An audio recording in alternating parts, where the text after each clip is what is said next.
ராவணா பார்வையாளர்கள், தமிழ் உறவுகள் மற்றும் ராவணா நல விரும்பிகளுக்கு வணக்கம். தமிழக வாழ்வுரிமை கட்சி சகோதரர் வேல்முருகன் சட்டமன்ற உறுப்பினராக இருந்தவர் அந்த கூட்டணியிலிருந்து நான் வெளியேறுகிறேன், திமுக கூட்டணியிலிருந்து வெளியேறேன்னு பகிரங்கமாக அறிவிச்சிட்டாரு. காரணம் ஒரு தொகுதியை கேட்டிருந்தேன். நான் ஒரு தொகுதி அவங்க எடுத்துக்கணும்னு சொல்லியிருந்தாங்க. நான் 2 தொகுதிகளாக அதுக்கு மேலே கேட்டிருந்தேன். தொகுதி முன்ன பின்ன இருந்தாலும் கூட முக்கியமான கோரிக்கைகள் நான் வச்சுருந்தேன். தமிழ்நாட்டு நலன் சார்ந்து, இளைஞர் நலன் சார்ந்து, மீனவர் நலன் சார்ந்து, புலம்பெயர் தமிழ் உறவுகள் சார்ந்து, இப்படி பல்வேறு தமிழ் மக்களுடைய இன பிரச்சனை சார்ந்த கோரிக்கைகளை நான் வைத்திருந்தேன். அந்த கோரிக்கைகள் எதுவும் ஏற்கப்படவில்லை என்பதால் அது கூட அவர் சொல்லக்கூடிய குற்றச்சாட்டு என்ன சொல்கிறாரு, முதலமைச்சர் நல்லவர் தான், திமுக நல்ல கட்சி தான், அங்கே தான் நமக்கு கொஞ்சம் நெருடல் வருது, அது எல்லாமே ஒரு சனாதனத்தினுடைய மொத்த உருவமாக இருக்கிறதுன்னு பலமுறை நான் பேசியிருக்கிறேன். ஒரு இனத்துரோகம் செய்த கும்பல், இனத்துரோகம் செய்த கட்சி திமுக அப்படின்றது. அதுக்குள்ளே உங்களை போன்ற தமிழ் தேசியவாதிகள் போய் இருந்துக்கிட்டு இருந்ததே முதல் மாபெரும் ஒரு தவறாகத்தான் நம்ம தொடக்கத்திலேருந்தே பார்த்துக்கிட்டு இருக்கிறோம், பேசிக்கிட்டு இருக்கிறோம். எந்த விதத்திலையும் பார்த்தாலும் இந்த வேல்முருகன் அவர்களை அல்லது தமிழக வாழ்முறை கட்சியை இந்த கூட்டணியிலிருந்து தவிர்க்கப்பட முடியாத ஒரு கட்சியாக இருக்குது. அது நம்ம மாற்று கருத்து இல்லை. மக்களுடைய பிரச்சனைகளை சட்டமன்றத்திலையும் சரி, மக்கள் மன்றத்திலையும் சரி விடாமல் பேசிக்கிட்டு இருந்த வேல்முருகன் நம்ம எல்லோருமே பார்த்துருக்குறோம்.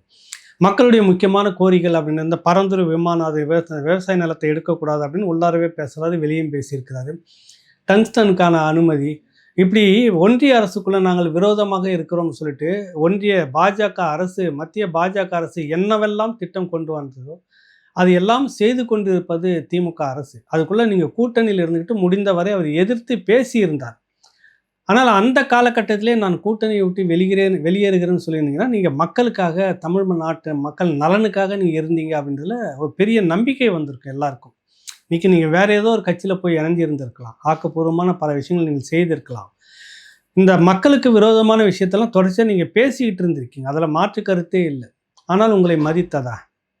சனாதனத்துக்கு எதிரான கருத்தியலை கொண்ட நீங்கள் உங்களை வெளியேற்றுவதால் யாருக்கு நன்மை அப்படின்னாக்கா, சனாதனத்தை யாரும் எதிர்க்கக்கூடாது, ஆரியம் பாஜக அதற்கு வேண்டிய வேலைகளை இப்போ திமுக மறைமுகமாக செய்துக்கிட்டு இருக்குதா இல்லையா?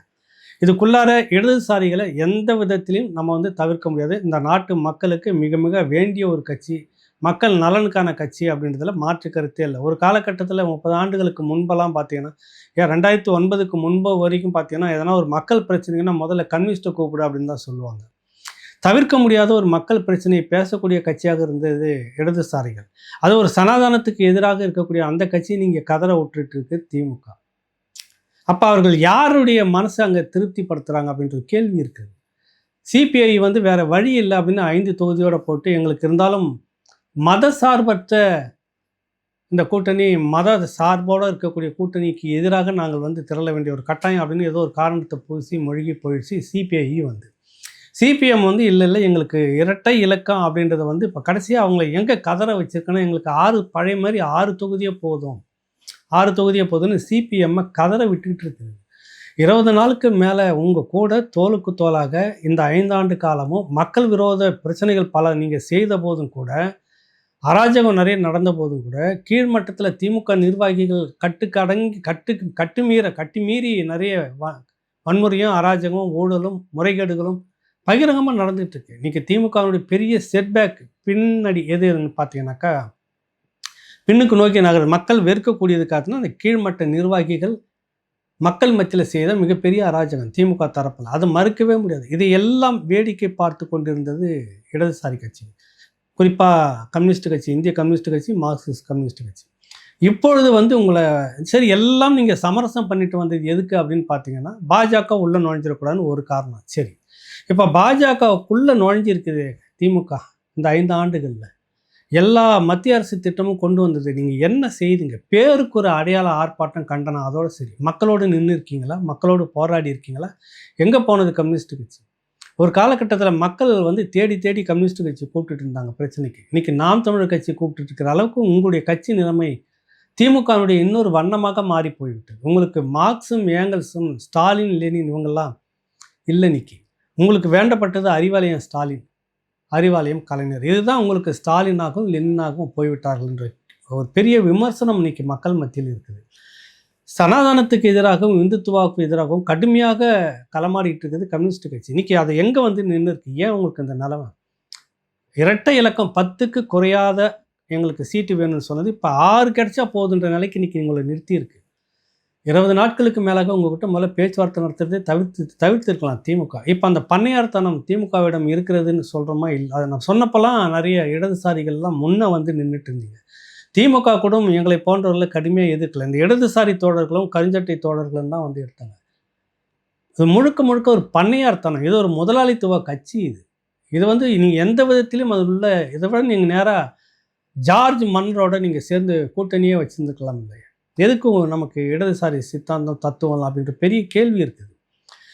இந்த கட்சிகளை வந்து மனதளவில் வந்து சரிதான் அப்படின்னு மக்களை நினைக்க வைக்கிறதுக்கு ஒரு நெரேட்டிவ் செய்து திமுக சார்பு ஊடகங்கள் கம்யூனிஸ்ட் கட்சிகளுக்கு 6 இடங்கள் கொடுத்தார்கள். 4 இடங்கள் இல்லை, 2 இடங்களில் தான் வெற்றி பெற்றார்கள். அப்புறம் அவங்களுக்கு எதுக்கு 6 தொகுதி?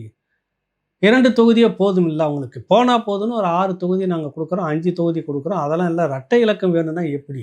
உங்களுக்கு 6 கொடுத்துமே நீங்கள் வெற்றி பெற்றது 2 தானே. இந்த பழைய பல்லவியை வந்து இந்த திமுக ஊடகங்கள் தொடர்ச்சியாக அந்த தோழர்கள்கிட்ட கேட்டுட்ருக்கு.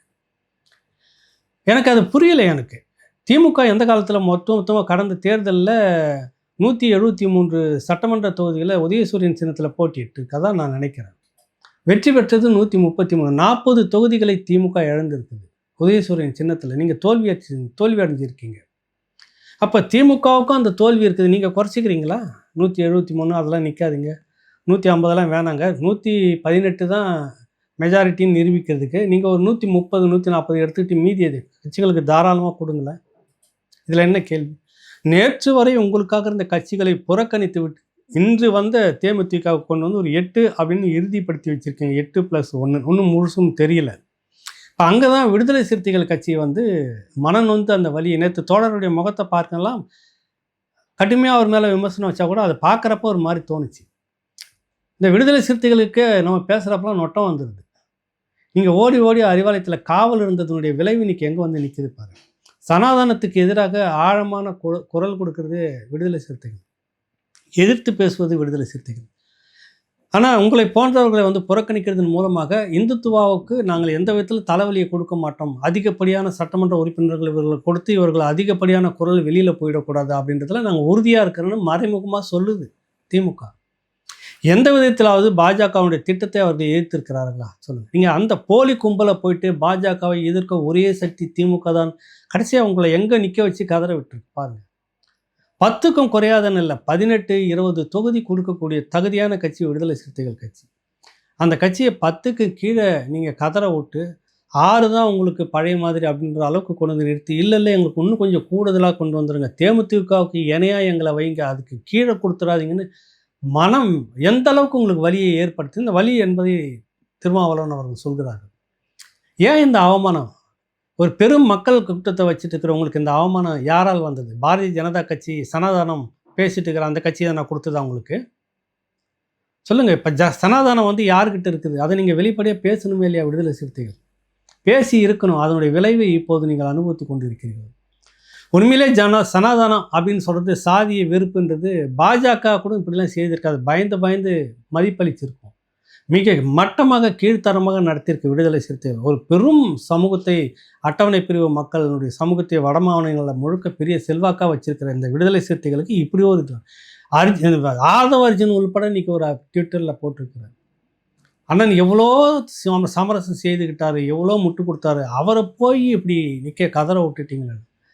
போகிறவங்க வரவங்களாம் உங்களுக்கு அறிவுரை சொல்கிற அளவுக்கு எங்கே இருக்குது பாருங்கள். இதுதான் நாங்கள் தொடக்கத்திலேருந்தே சொல்லிட்டு இருக்கிறோம். இன்னொரு சனாதனத்தினுடைய கோர முகம்தான் திராவிட முன்னேற்ற கழகம். அது எந்த விதத்திலும் சனாதனத்துக்கு மாற்று கிடையாது. அது ஒரு குட்டி ஜமீன்தார்ன்றது அப்போ இருந்தது. இப்போ முழுக்க ஜமீன்தாரிகள் கட்சியாக மாறி போச்சு. அது சமூக நீதியினுடைய பின்னணியில் வந்ததில்லை. அப்போ சமூக நீதியே ஒரு ஜமீன்தார்களுடைய மாற்று கட்சியாக தான் இருந்தது.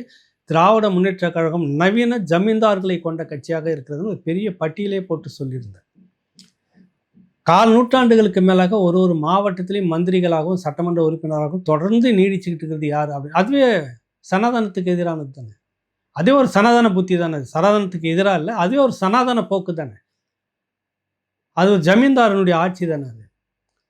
அதை போய் நீங்கள் முட்டு கொடுத்துட்டு இருக்கலாமான்னு தான் நம்ம திரும்ப கேட்டோம். வேல்முருகன் அவர்களுக்கும் அந்த கேள்வி தான், திருமாவளவனுக்கும் அவர் அந்த கேள்வி தான், கம்யூனிஸ்ட்டுகளுக்கு அந்த கேள்வியை வச்சிருந்தேன். இன்னைக்கு எங்கே கொண்டு வந்து நிறுத்தியிருக்கு பாருங்க. கம்யூனிஸ்ட்டுகளுக்கும் வேல்முருகனுக்கும் திருமாவளவனுக்கும் முதன்மையாக தொகுதிகளை ஒதுக்கிவிட்டு மற்றவங்களுக்கு வர்றவங்களுக்கு சீட்டை கொடுத்துருக்கலாம். திமுக நீங்கள் வழக்கமாக ஒரு முறை 40-50 தொகுதி தோத்துக்கிட்டே இருக்கிறீங்க. எதுக்கு உங்களுக்கு அவ்வளவு தொகுதி உங்களுக்கு எதுக்கு? இது ஜனநாயகம் தான். எல்லாருமே கூட்டணி வச்சுன்னு தானே போகிறீங்க. முதுகில் எல்லாருமே தானே சுமந்துட்டு போகிறீங்க. எல்லாருக்கும் உரிய அங்கீகாரம் கொடுக்கணும் இல்லை? அப்போ உங்களுடைய தொகுதியை குறைச்சிக்கோங்க. வரவங்க கிட்ட இருந்தவங்க நீ யாரையும் வந்தவங்களுக்கு தூக்கி கொடுக்கணுன்றதுக்காக உங்ககிட்ட இருந்த 2 கம்யூனிஸ்ட்டுகளும் இன்னும் இருக்கக்கூடிய முஸ்லீம் லீக் கட்சியும் மனிதநேய மக்கள் கட்சி இப்படி இருந்த எல்லாருக்கிட்டையுமே ஒரு சீட்டை குறைச்சிக்குங்க. 2 சீட்டை குறைச்சிக்குங்க. நிறைய பேர் வந்துட்டாங்க. யார் உங்களை இந்த 5 வருஷமாக தாங்கி பிடிச்சது? உங்கள் பல்லக்கை சுமந்தது யார் சுமந்தாங்க? 2 முஸ்லீம் கட்சிகளும் விடுதலை சிறுத்தைகளும் 2 கம்யூனிஸ்ட் கட்சிகளும் இவங்க தானே சுமந்துட்டு வந்தாங்க. காங்கிரஸ் தானே சுமந்துக்கிட்டு இருந்தது உங்களை பல்லக்கில். தேமுதிக திடீர்னு எப்படி வந்தது? ஏன் நீங்கள் அழைச்சிக்கிட்டு வந்தீங்க? எதுக்கு அதுக்கு அவ்வளோ தொகுதியை கொடுத்து விட்டு நீங்கள் மற்றவர்கள்ட்ட அதை பிடுங்கி சமரசம் பண்ணணும்னு நினைக்கிறீங்க? பல கேள்விகள் இதுக்குள்ளாக இருக்குது. நீங்கள் திமுக நிற்கிற எந்த முழு தொகுதியும் எடுக்கிறீங்க. 160 நிற்கிறீங்க, 173 நிற்கிறீங்க, எத்தனை நிற்கிறீங்களோ அத்தனை நீங்கள் வெற்றி பெறுகிறீர்களா? 40 தொகுதிகளை இழந்திருக்கீங்க கடந்த முறை. இந்த முறை எடுத்துக்கோங்க, 20 தொகுதியை குறைச்சிருங்க, எல்லாருக்கும் பிரித்து கொடுங்க. அதில் வராது உங்களுக்கு புத்தி. இருக்கிறவர்களுக்கு நீங்கள் சீட்டை குறைச்சிக்கிட்டு நீங்கள் இருங்க தோழர். கொஞ்சம் வலியை பொறுத்துக்குங்க தோழர். கொஞ்சம் அவமானத்தை கொஞ்சமாக தான் முகத்தில் சாணியை பூசி அடிச்சிருக்கிறோம். கொஞ்சம் பொறுத்துக்குங்க தோழர். இந்த அவமானம் இருக்குங்க. பாஜக உள்ளே வந்துடும் தோழர். என்ன பேச்சு இதெல்லாம்? சனாதனத்துடைய மொத்த ஒரு கூடாரமாக இருக்குது திமுக. அதை தான் நம்ம பேசிகிட்டு இருக்கிறோம். அது ஒரு ஜமீன்தார்களுடைய ஆட்சி. அதை கம்யூனிஸ்டுகளை ஆதரித்ததும் மானக்கேடு, வெக்கக்கேடு. விடுதலை சிறுத்தைகளை ஆதரித்ததும் மானக்கேடு, வெக்கக்கேடு. ஒரு வேலுமுருகனை ஆதரித்ததும் வெக்கக்கேடு, மானக்கேடு. இதை தான் நம்ம திரும்ப சொல்லிட்டு இருக்கிறோம். தமிழக வாழ்வுரிமை கட்சி எந்த விதத்தில் நீங்கள் தவிர்க்கிறதுக்கு உங்களுக்கு மனம் வருது? என்ன காரணம்?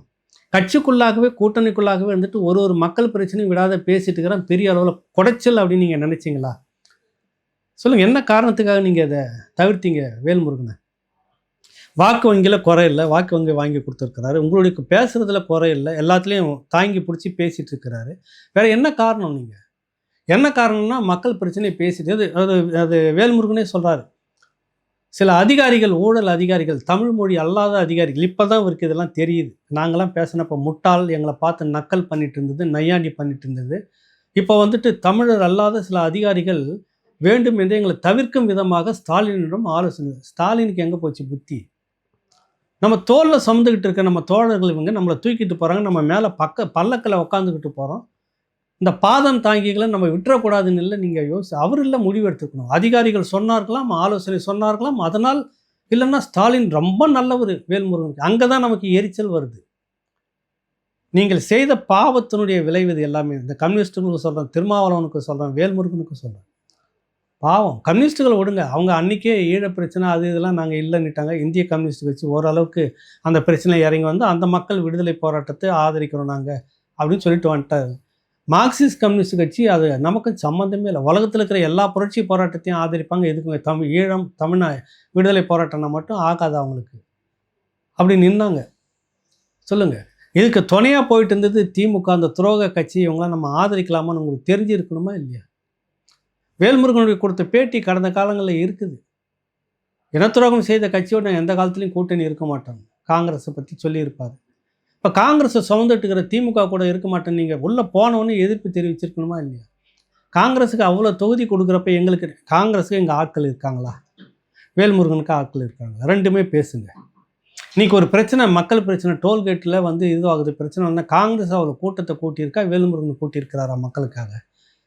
மக்களுடைய திரளை காட்ட போகிறது காங்கிரஸா இல்லை இதுவா? நீங்கள் சாதாரணமாகவே காட்டிட்டு போகுது வேல்முருகன். அப்போ 2 பேரையும் நீங்கள் எப்படி ஒன்றா நடத்த? இதை நான் மதிக்கவே இல்லையா அந்த கட்சியை? நீங்கள் காங்கிரஸுக்குன்னா அவ்வளோ முக்கியத்துவம், அவ்வளோ சீட்டு உங்களுக்கு?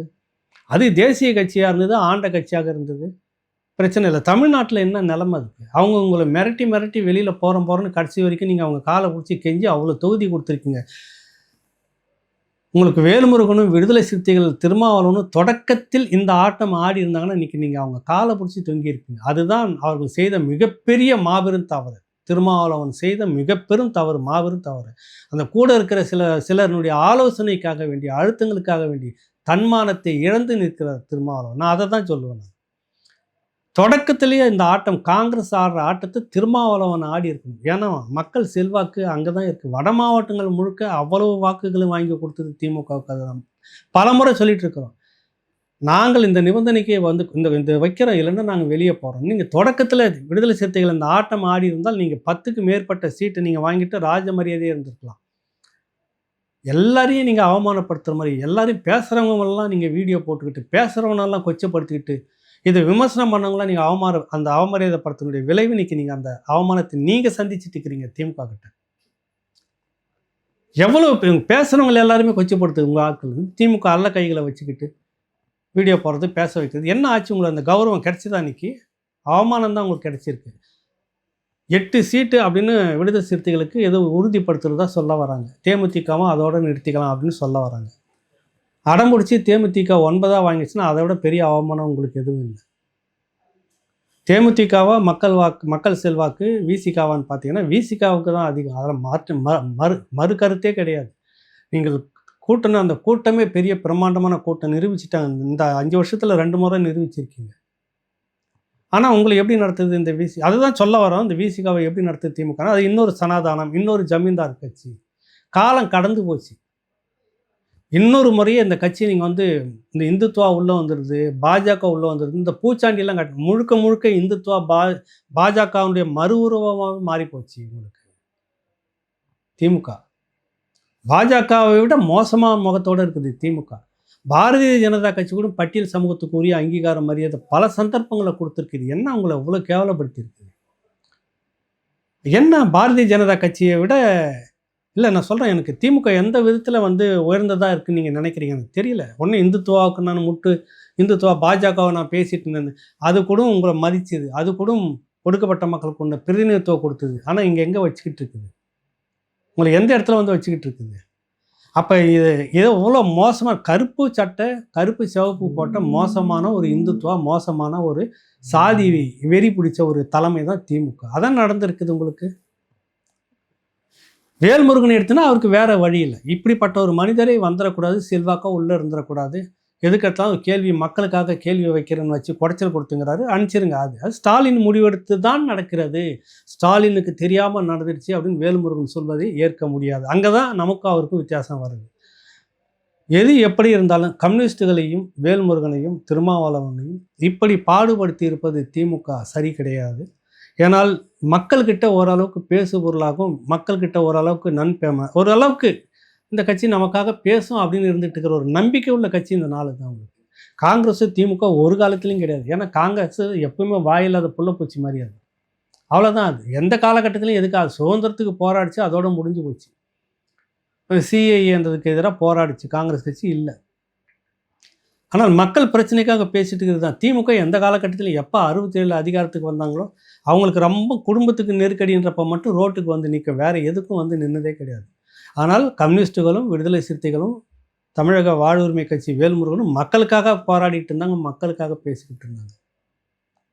இஸ்லாமிய கட்சிகளை கூட அதில் சொல்லணும். ஒரு காலகட்டத்தில் 20க்கும் மேற்பட்ட சட்டமன்ற உறுப்பினர்கள் அந்த கட்சியில், முஸ்லீம் லீக்கில் சிதைச்சி சின்ன பண்ணமாக்கி காயடித்த மாடு மாதிரி ஆக்கி, அது ஒரு அடங்கா ஜல்லிக்கட்டு காலம் மாதிரி இருந்தது. இஸ்லாமிய சமூகத்தினுடைய செல்வாக்கு, தனி கட்சி, தனி சட்டமன்ற உறுப்பினர்கள், அதை காயடிச்சதே இந்த திமுக கும்பல் தான். அடித்து நீங்கள் 2, இதில் 2, அவ்வளோதான். மனிதநேய மக்கள் கட்சிக்கு 2, அவங்களுக்கு 2. 20க்கு மேலே வச்சுருந்த அந்த கட்சி எங்கே போச்சு நிற்குன்னே தெரியல. ஆனாலும் பாருங்கள் பாய், இந்துத்துவா உள்ளே வந்துடும் பாய், உள்ளே வேல் வந்துடும் பாய், நீங்கள் ஒன்றும் எங்களை நம்பி ஓட்டு போடுங்க பாய். இந்த கூட்டம் இன்னும் நம்பிக்கிட்டு இருக்குது. அந்த இந்த இஸ்லாமிய அப்பாவி சிறைவாசிகள்னு சொன்னாங்கல்ல, மறுபடியும் ஓட்டு போடுங்க, இப்போ நாங்கள் வந்தால் வெளியில் விட்டுறோம்னு சொல்லுவாங்களான்னு தெரியல. அது கூட முடிச்சாச்சு, அந்த சாப்டர் முடிச்சாச்சு. சிறைவாசிகளுக்கு எப்போதும் விடுதலை கிடையாதுன்னு அப்பிடோட் பண்ணதே திமுக ஆட்சியில் ஐயா ஸ்டாலின் தான். நீங்கள் ஒன்றும் இந்த திமுக இது இந்துத்துவாவுக்கு எதிரானது, இது ஒன்று தான். அதுவே இந்துத்துவானுடைய மறு உருவமாக இன்றைக்கி மாறி போச்சு. அந்த துறையை எடுத்து பாருங்கள், இந்துத்துவா, இந்த அறநிலையத்துறை திமுக வச்சு அதுதான் பெரிய எல்லாரும் மேலேயும் ஏவிக்கிட்டு இருக்குது. அதை வச்சு தான் நாங்கள் இன்னொரு பாஜக தமிழ்நாட்டில் அப்படின்றது அவங்க தான் நிரூபிச்சுட்டு இருக்கிறாங்க. அதை போய் நீங்கள் ஆதரிச்சுக்கிட்டு அந்த கட்சி இஸ்லாமியனுடைய மசூதிக்கு சொந்தமானது, அறக்கட்டளைக்கு சொந்தமான எத்தனையோ இடத்த ஆக்கிரமிப்பு திமுக தான் பண்ணியிருக்கு. ஆனால் அந்த சமூக மக்களையும் இன்னும் கண்ணில் வந்து எண்ணெயை பூசி இதுதான் நமக்கு நம்பிக்கையான கட்சின்னு நம்ப வச்சு அது நம்ப வச்சு உங்களை கழுத்து அறுத்துன்னு இருக்குது இஸ்லாமிய மக்களை. நீங்களும் வந்து அது ஏஜென்ட் வேலை பார்த்துட்டு இருக்கிறீங்க 2 கட்சிகளும். ஆக திமுக கூட்டணியில் நீங்கள் முடிவுக்கு வந்தாலும் அது பெரிய மனவலி எல்லோருக்கும் இருந்துக்கிட்டு தான் இருக்குது. இந்த மனவலியோடு அவர்கள் தேர்தல் களத்தில் உங்களுக்கு வேலை செய்வார்களா? நீங்கள் அவங்களுக்கு வேலை செய்வீங்களா? இப்படிப்பட்ட ஒரு சனாதன குட்டி ஜமீன்தார்களை வச்சுட்டு இருக்கிற திமுக மறுபடியும் ஆட்சிக்கு வர வேண்டுமான்ற பல கேள்வி இருக்கிறது. அதுக்கு மாற்று அதிமுக அதிக வாக்கு வங்கியில் இருக்குது அதிமுகவா அல்லது நாம் தமிழர் கட்சியான்றது அது களத்தில் வேற விவாதம். ஆனால் இது அல்ல அப்படின்றத மக்கள் முடிவு எடுக்கிறாங்க. இது நீங்கள் கூட்டணியில் இருக்கிற இந்த கட்சியை அவமானப்படுத்தினதால உங்களுக்கு அந்த விரைவில் வருமா அப்படின்ற கேள்வி தான் இருக்குது. கடந்த முறையே நீங்கள் காங்கிரஸோட பகையாக வச்சு கிரவுண்டில் வந்து 2 பேருமே ஒருத்தருக்கு ஒருத்தர் காலை வாரிக்கிட்டு நிறைய இடத்து கோட்டை விட்டதெல்லாம் நடந்தது கடந்த கால தேர்தலில். இந்த முறை விடுதலை சிறுத்தைகளை நீங்கள் இவ்வளோ வலியை கொடுத்துருக்காது, காயப்படுத்தியிருக்கக்கூடாது, வேல்முருகன் நீங்கள் வெளியேற்றியிருக்கக்கூடாது, குறிப்பாக 2 கம்யூனிஸ்ட் கட்சிகளையும் நீங்கள் இப்படி காயப்படுத்தியிருக்கக்கூடாது. இப்படிய விளைவுகள் களத்தில் இருக்கும். என்னதான் அவங்க களத்தில் வந்து தோழர்களே எழுந்து வாருங்கள், இந்துத்துவா உள்ளே நுழைஞ்சு விடுகிறன்னு மோசமான இந்துத்துவா கும்பலே இந்த அறிவாலயம் கும்பல் தான் அப்படின்னு மக்களுக்கு தெரியுது. கம்யூனிஸ்ட்டுகளுக்கு எப்போ தெரியும்னு தெரியல, திருமாவளவனுக்கு எப்போ தெரியும்னு தெரியல. இதெல்லாம் காலம் இவர்களுக்கு உரிய ஒரு பதிலை இப்போது கொடுத்துருக்கு. வழியை எப்பொழுது உணர்வார்கள் அப்படின்றத நம்ம இன்னைக்கு பார்க்குறோம். இந்த 4 பேர் விடயம் கூட்டணி காயப்படுத்தியிருக்கிறாங்கல்ல, இதுக்கு மத்தியில் வந்து இன்னொரு விடயம் பேச வேண்டியது என்னன்னா, சரத்குமார் ப்ரெஸ் மீட் வந்து வச்சுக்க செய்தியாளர் சந்திப்பு. பாரதிய ஜனதா கட்சியில் உரிய அங்கீகாரம் இல்லை. கடந்த முறை தேர்தலில் அவங்களுடைய மனைவிக்கு வந்து நாடாளுமன்ற தொகுதி ஏதோ ஒன்று கொடுத்துருந்து பாரதிய ஜனதா கட்சி. அதுக்கு பிறகு ஒன்றுமே இல்லை. அவர் மிகப்பெரிய ஒரு அளவில் மதிக்கக்கூடிய ஒரு மனிதர், மிகப்பெரிய அளவில் அவருக்குன்னு ஒரு பெரிய வட்டாரம் இருக்கிறது, கட்சி இருக்கிறது, ரசிகர் வட்டாரம் இருக்கிறது. அந்த கட்சிக்குள்ள ஒரு முக்கிய அங்கீகாரம் இல்லை, இது வரைக்கும் ஒரு பதவியும் இல்லை. அதை வெளிப்படையாக சொல்லி ப்ரெஸ் மீட் வைக்கிறாரு. அவர் கூட மறைமுகமான பேச்சுவார்த்தையை வேகமாக தொடங்கி விட்டது திமுக. அதுதான் நிறைய பேர் வராங்க, தோழர்களே நீங்கள் ஒரு சீட்டை குறைச்சிக்குங்க, திருமாவளவன் நீங்கள் குறைச்சிக்குங்க, உங்களுக்கு அதிகமாக கிடையாது, வேல்முருகனா உங்களுக்கு சீட்டே இல்லை, போயிட்டு வாங்க. என்ன காரணம்னா இந்த மாதிரி புதியவர்கள் இப்போ சரத்குமாரை வந்து திமுக கூட்டணிக்குள்ளே கொண்டு வரதுக்கான பேச்சுவார்த்தை கிட்டத்தட்ட முடிஞ்சிருக்கிறது. சரத்குமார் திமுக கூட்டணிக்குள்ளே வந்து ஒரு தொகுதி, அது கூட அவருடைய மனைவியை நிற்க மாட்டான் அப்படின்னு சொல்லிட்டாங்க. மனைவி வந்து ராதிகா அவர்கள் தீவிரமான ஒரு சினிமா இதில் பெரிய ஒரு அளவில் முன்னணி இடத்துல வந்துட்டு இருக்கிறாங்க. எனக்கும் அதில் இது கிடையாது, அதனால் நாங்கள் நிற்க மாட்டோம், 2 பேரும் எங்கள் கட்சி சார்பாக போட்டியிடுவார்கள் அப்படின்னு. பாரதிய ஜனதா கட்சியோடு நான் பேச்சுவார்த்தை நடத்துவேன், நயினார்கிட்ட உரிய மதிப்பளிப்பார்னு நான் நினைக்கிறேன்றாரு. அது கிடையாது, திமுக ஒரு பக்கம் பேசிக்கிட்டு இருக்குது. அநேகமாக சரத்குமார் திமுக கூட்டணிக்குள்ளே வந்து ஒரு தொகுதியோ 2 தொகுதியோடு அவருக்கு 2 தொகுதி கூட ஒதுக்க வாய்ப்பு இருக்குதுன்றாங்க. பேச்சுவார்த்தை நடத்தி முடிக்கிறதுக்கான இதுவும் நடந்துக்கிட்டு இருக்குன்றாங்க. இப்படி திடீரென்று உள்ள வரவர்களுக்காக தான் பழையவர்களுக்கு இப்படியான ஒரு சீட்டு பேரம் அவமானப்படுத்துறதெல்லாம் நடந்துக்கிட்டு இருக்குதுன்றதும் சொல்ல வராங்க. நம்ம மீண்டும் ஒரு நிகழ்ச்சியில் விரிவான ஒரு அரசியலை பார்ப்போம். இது தேர்தலுக்காக நடத்தப்படுற ஒரு நிகழ்ச்சி. தொடர்ந்து இணைந்திருங்கள். அடுத்தடுத்த நிகழ்ச்சிகளை நம்ம பேசுவோம். நன்றி, வணக்கம்.